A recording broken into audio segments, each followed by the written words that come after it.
Shalom saudara-saudara. Inilah hari Minggu terakhir, Minggu ke-52 di tahun 2025.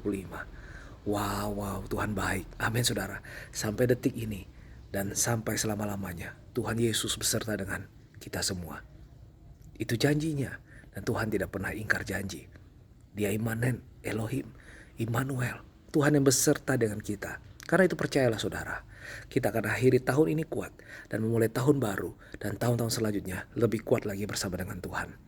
Renungkan firman Tuhan Ibrani 10 ayat 23 sampai 24. Ya, kita berpegang teguh pada pengakuan tentang pengharapan kita.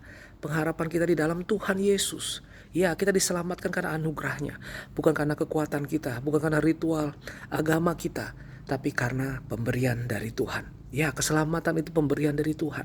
Kita tidak mampu menyelamatkan diri kita. Kesalehan kita seperti kain kotor di hadapan Tuhan. Ingat Yesaya 64 ayat 6 saudara. Dan kita tidak akan mungkin bisa menyelamatkan diri kita. Kita butuh juru selamat. Karena itulah yang punya surga datang untuk menebus kita. Dan kita rayakan kedatangannya. Ingat saudara, saya selalu katakan ini. Christmas tidak bisa dipisahkan dengan Calvary. Tuhan Yesus menebus kita. Dan dia menjadi dosa karena saudara, bahkan mati saat kita masih berdosa, menunjukkan kasih yang nyata, membasuh kita lunas, menebus kita dengan darahnya. Imam besar agung kita tidak membawa darah binatang untuk dipersembahkan untuk menebus dosa, tapi dia membawa darahnya sendiri. Wow, saudara, saya adalah milik kepunyaan Tuhan Yesus. Kita ditebus jadi milik kepunyaannya, jadi warga sorga.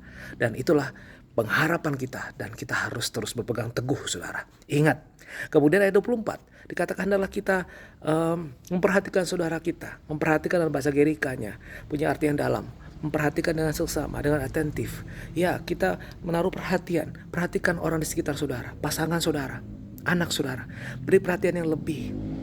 Kita sudah hidup sebagai orang yang berpengharapan dalam Kristus. Tunjukkan pengharapan itu kepada mereka. Tunjukkan kasih yang lebih kepada mereka. Kalau itu belum jadi resolusi saudara, jadikan itu resolusi tahun 2026 dan mulai dari hari ini. Tunjukkan kasih, perhatian yang lebih. Dan jadilah pribadi yang setia. Karena yang memanggil saudara adalah Tuhan yang setia. Tuhan Yesus memberkati. Selamat menyongsong 2026. Amin.